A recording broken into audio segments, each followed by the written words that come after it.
Para pemirsa dan sahabat beriman dimanapun berada,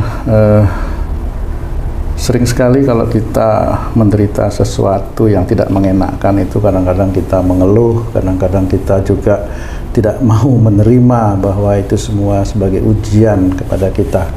Kali ini kita akan membahas satu penyakit yang ini lumayan juga bisa membawa kepada kematian. Satu penyakit yang menurut keterangan dokter itu namanya TBC.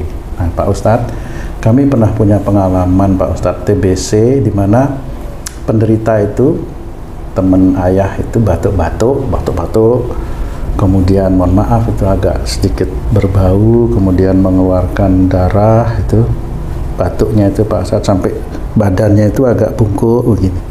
Nah, sebenarnya TBC itu Pak Ustadz disebabkan oleh apa yang salah? Akhlak apa Pak Ustadz yang salah? Mohon penjelasannya Pak Ustadz. Ya, bismillahirrahmanirrahim. Assalamualaikum warahmatullahi wabarakatuh. Waalaikumsalam warahmatullahi wabarakatuh. Amin ya rabbal alamin. TBC biasanya kata dokter katanya dari rokok. Ya. Kebetulan nih pengalaman kami juga itu perokok memang Pak Ustadz. Atau perokok pasif. Nah, pokoknya TBC itu rokok aja. asap rokok. Iya, asap rokok. Rokok yang dimakan enggak juga ya. Tapi insya Allah enggak juga. Kadang orang yang perokok itu tidak TBC sampai matinya. Dia orang perokok enggak TBC sampai matinya. Dan itu sangat banyak sebenarnya. Dia udah perokok, ya dia udah berhenti ngerokok, ya nggak kena TBC. Nah, insya Allah dari penelitian yang saya amati, TBC itu berhubungan dengan marah yang sudah sampai di dada. Kan marah ada urutannya, di sini tersinggung, kemudian sudah disimpan di sini marahnya itu. Nanti mau diluapkan itu di tenggorokan, dikeluarkan. Dan memang itu semuanya terkunci. Kalau tersinggung di sini aja, nanti yang sakit daerah ulu hati. Kalau sudah tersinggung kemudian marah disimpan belum mau dikeluarkan, itu di dada. Nah, TBC itu adalah marah yang disimpan. Marah tersinggung yang disimpan. Dia sudah mengumpulkan amarah sebenarnya. Memang suatu ketika marah beneran. Tapi banyaknya yang TBC itu marahnya diam. Dan jenis orangnya sendiri adalah pendiam. Relatif orangnya itu pendiam, tidak banyak ngomong seperti itu. Nah, kecenderungan orang-orang zaman dahulu itu orang-orang diem itu temennya rokok. Iya, benar. Jadi orang dahulu itu orang diem temennya rokok daripada nganggur ngalamun kan rokok. Mungkin karena mulutnya kesumber rokok jadi nggak bisa ngomong. Waktu ngerokok iya. jadi biasanya itu. Jadi secara psikologi seperti itu. Apalagi dulu kan rokok jarang diomongin yang kanker ini, kanker itu, kanker ini, kanker itu. Kemudian ada yang lehernya dilobangin. Betul. Banyak kok teman-teman saya juga yang rokok-rokok juga nggak kena TBC. Ya nggak batuk, sangat banyak sekali gitu. Nah, itu kalau penelitian yang nggak bisa seperti itu. Nah, kalau orang TBC, kenapa ada seperti nikotinnya di situ sehingga dianggap oleh teman-teman peneliti yang pintar itu rokok. Ya, itu asap itulah yang terkena. Tapi sebenarnya insya Allah bukan dari situ. Kenapa? Nah, TBC itu adalah dari marah yang disimpan. Cuma tinggal TBC-nya kena sejak kapan. Kalau TBC kena itu sejak umur 40 atau 45, berarti dia menyimpan marah dengan orang tuanya. Dia radang sejak muda, sejak umur 25 kena radang paru umpamanya, dia marah sama orang tuanya. Kemudian kalau tipenya dia tuh ngomong, umpamanya ngomong, dia nggak diem, kemudian sama orang tuanya hilang, itu nanti radangnya itu hilang atau infeksi parunya itu hilang sendiri, diobatin dengan obat dokter hilang.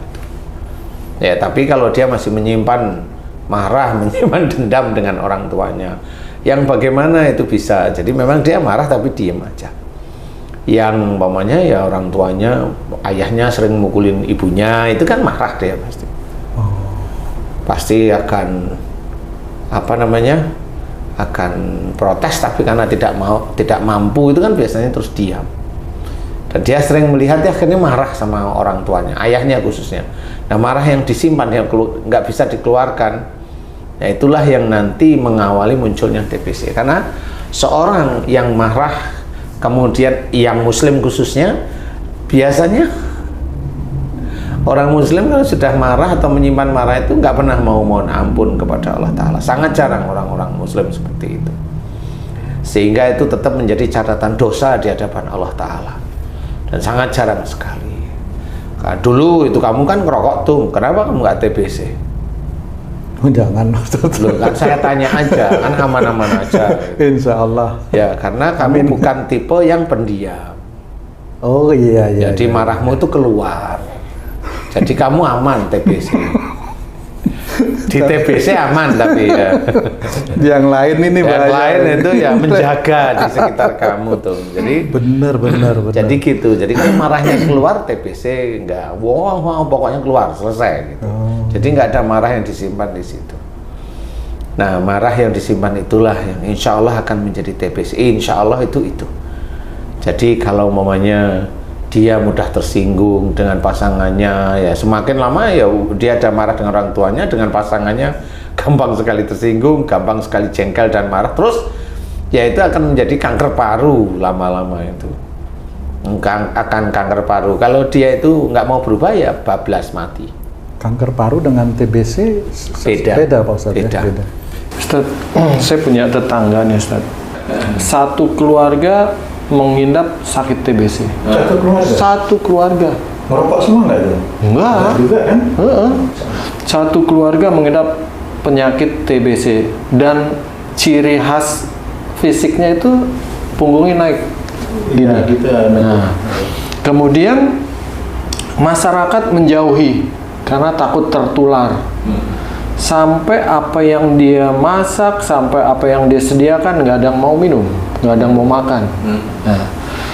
Nah, menularnya penyakit TBC berkembang di masyarakat dihubungkan dengan akhlak itu kaitannya apa tuh Ustaz? Sama kalau haji mengingat-ingat masa-masa lalu teman atau tetangganya haji dulu, biasanya mereka semua orangnya pendiam. Iya, pendiam. Benar. Ya itu. Pendiam, kemudian gampang tersinggung dan marah, walaupun nggak jarang marah malahan.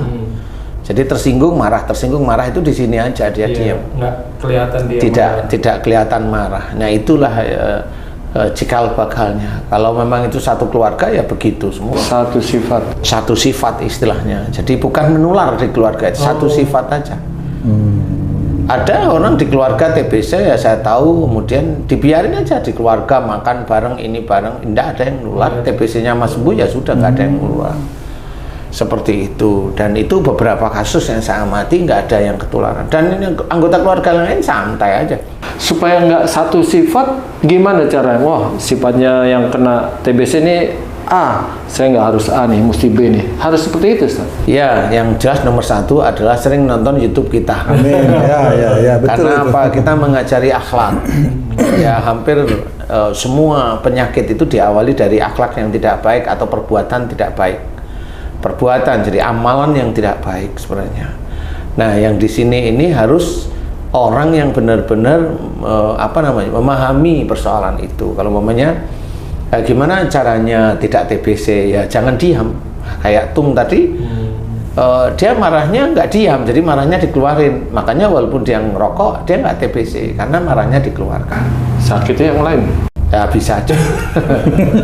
Mengintai itu sakitnya. Ya, sakitnya itu mengintai. Nanti kalau sudah titik tertentu nisabnya itu sudah masuk, takarannya itu sudah masuk, ya bisa sulit jalan, kan gitu. Tangannya semper jatuh, sudah masuk nisab itu seperti itu. Kalau bisa tapi memang untuk menghindari itu memang harus berbuat baik, berakhlak yang baik, melakukan perbuatan baik. Dan itu harus diingat. Jadi belajar akhlak baik itu tidak hanya mendengarkan, kemudian tahu, enggak, itu baru mengingat, belajar mengingat. Jadi mendengarkan, kemudian diingat-ingat dalam keseharian. Oh ya, marah itu tidak boleh disimpan, ya sama saja, itu tetap marah yang disimpan. Kan seperti itu. Kalau dilakukan terus-menerus, jin itu akan masuk terus-menerus. Kemana kalau dia marahnya disimpan? Ya pasti di dada otomatis. Nah, jin dan ifrit itu masuk ke dada situ semua. Terus nanti akan dikeluarkan oleh Allah Ta'ala, disesuaikan dengan imannya orang itu, disesuaikan dengan amal solehnya, disesuaikan dengan manfaat atau tidak manfaatnya. Kurang lebih yang saya amati itu seperti itu. Kalau dia kecenderungan imannya itu ya kurang atau pas-pasan, ya itu bisa aja karena dosanya yang terlampau sangat besar, ya dimunculkanlah TBC itu. Tapi kalau dia itu marahnya ya masih biasa-biasa, nyimpan marahnya maksudnya ya tuh cukup besar, kemudian imannya nggak kuat, ya TBC itu nggak muncul, nggak dimunculkan oleh Allah Ta'ala. Dimunculkan nanti kalau mulai dosanya yang cukup besar beneran atau imannya yang cukup bagus. Jadi kalau dosanya itu ya segitu, dia nggak muncul TBC, kemudian dia ningkatin imannya, ditingkatin. Nah, nanti kalau ditingkatin imannya, disitulah nanti dimunculkan kekurangannya di mana di hadapan Allah Ta'ala, ya dimunculkan. Kalau kekurangan dia itu memang gampang tersinggung, menyimpan marah, ya TBC. Seperti itu. Kalau enggak, ya infeksi paru dulu. Seperti itu. Jadi kalau marahnya itu sampai ada benci, ada ini, ya infeksi paru dulu lah. Seperti itu. Tahapannya bisa radang, bisa infeksi paru. Kemudian kalau itu terus dilakukan ya bisa TBC yang agak berat. Nanti kalau dilakukan terus ya TBC itu bisa menjadi kanker paru. Insya Allah seperti itu. Berarti maaf nih Pak Ustadz, tubuh manusia itu juga menjadi alat kontrol untuk keimanan seperti itu Pak Ustadz? Iya, memang. Indikatornya itu sebenarnya kalau kita mau berpikir lebih mudah, sebenarnya yang besok dari tubuh manusia yang disiksa di neraka itu kan tubuh sebenarnya. Tubuh yang sudah dibangkitkan itu Pak? Iya, tubuh yang dibangkitkan di sana di yaumul akhir besok itu kan jelas dibangkitkan. Nah, kalau memang ada cerita kalau dia itu suka berbicara bohong, lidahnya dipotong sebenarnya itu mirip sebenarnya cerita itu. Jadi nggak cuma lidahnya dia berbohong, munafik, ngomong yang tidak benar, dia berdusta terus-menerus, ya itu kan di lidah. Kemudian apalagi tangan yang disiksa tangannya. Kalau dia dalam melakukan pekerjaan itu dolim, nyikut kanan, nyikut kiri. Jadi sebenarnya yang disiksa di neraka itu tubuh, makanya barometernya itu tubuh manusia. Salah satunya adalah sakit. Bukan berarti orang yang tidak sakit tidak ada dosa, bukan. Bagaimana itu Pak Ustadz? Kan belum aja, kenapa? Ya. Dosanya itu dia ada, tapi imannya nggak kuat, itu kan belum tentu dikasih sakit sama Allah Ta'ala. Makanya yang kita pikirkan adalah belajar terus-menerus setiap saat. Belajar Quran, diamalkan dalam kehidupan sehari-hari. Menjalankan sunnah Rasulullah, dijalankan sehari-hari semampu. Kemudian dibalik itu berdoa, mohon ampun, berdoa, bersyukur, dan itu setiap hari istiqomah. Seseorang yang terkena TBC rata-rata biasanya orangnya agak lebih pendiam. Pendiam di atas rata-rata. Maksudnya diam di atas rata-rata ya, bukan diam dia dengerin nggak ini, kemudian diam karena nyimak enggak, ya, tapi diam di atas rata-rata, apapun bentuknya dia banyak diam. Pernah ada temen nih, dibilang pendiam, tapi kalau udah ngomong lama dia ngomong Ustaz. Nah itu bisa aja bukan TBC. Ngomongnya itu ngerumpi gitu loh. Nah ya itu kan salah lagi. Gitu. Artinya cari teman cocok untuk bicara gitu ya. Tapi kalau untuk yang rame-rame diem dia. Ya karena kalau ngerumpi rame-rame kan nggak lucu, wong dia tahu yang di sini temennya juga nggak bisa diajak ngerumpi. Jadi di situ walaupun dia nggak kena TBC bener, tapi kan salahnya di gibah itu sendiri. Ya. Jadi seperti itu. Intinya adalah kalau seseorang terkena TBC harus difahami bahwa di situ mudah tersinggung, marah yang disimpan di dada bertahun-tahun pasti. Kepada siapa dicari? Kepada pasangan, atau pada orang tua, atau pada saudara. Pada saudara itu bisa loh ya, saudara pinjam uang nggak dikembaliin, nyimpan marah. Sudah nggak kembaliin, besok berapa bulan pinjam lagi, dia kasih, ya nanti 2 minggu tak kembaliin, 2 minggu ditunggu sampai 2 bulan, ditagih nggak punya uang, kan jengkel terus menerus. Ya itu ya bisa menjadi TBC kalau marahnya itu disimpan.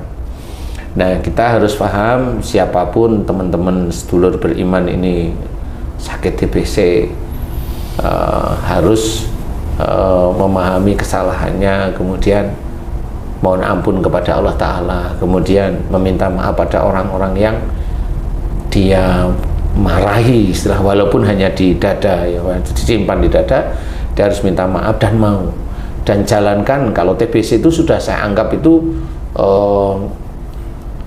70% itu enggak bisa sembuh lah. Kalau udah bertahun-tahun itu udah nggak bisa sembuh ya, karena dia udah nyoba pakai obat ini setahun kumat lagi, setahun kumat lagi, itu begitu bisa seperti itu. Nah itu mohon ampun, minta maaf pada orangnya, minta maaf pada orang yang dimarahin itu setiap hari kalau bisa dengan tulus, kemudian mohon ampun kepada Allah Ta'ala, kemudian mohon kesembuhan, sudah cukup aja.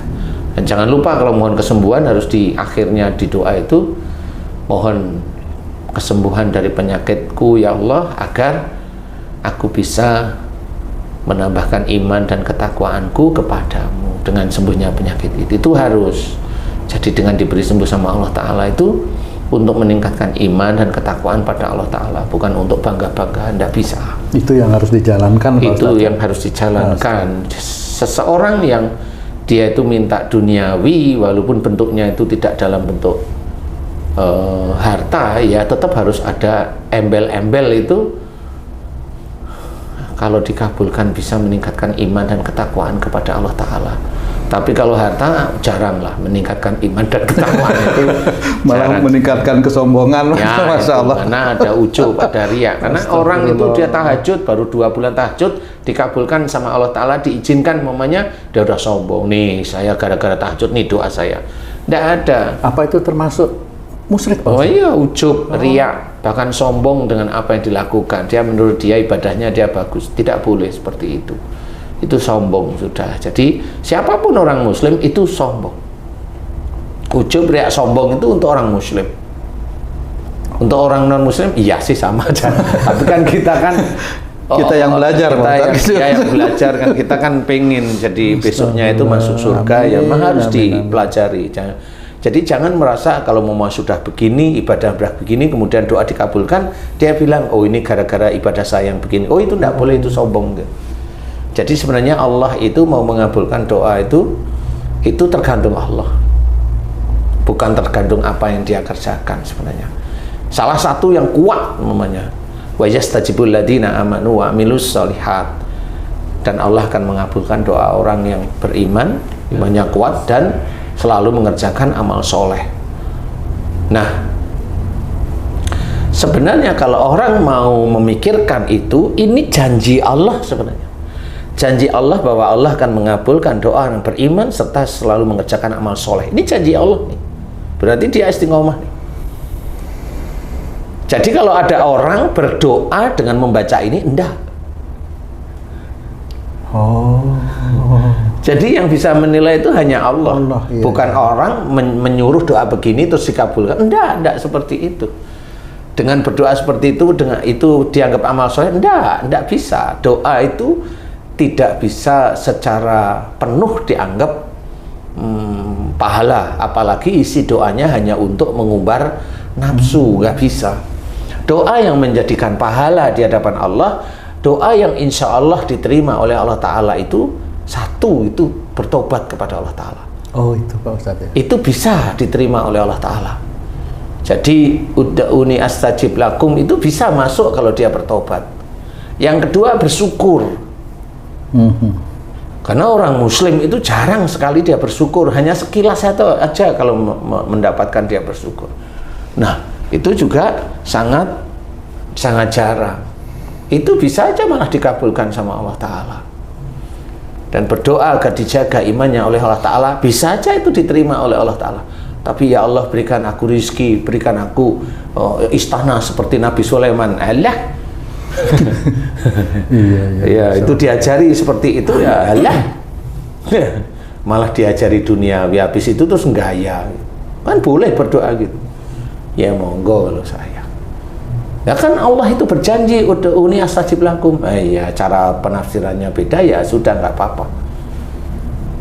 Karena kalau kita hanya mengacu pada ud'uni astajib lakum, semua orang muslim itu dia kaya semua pasti.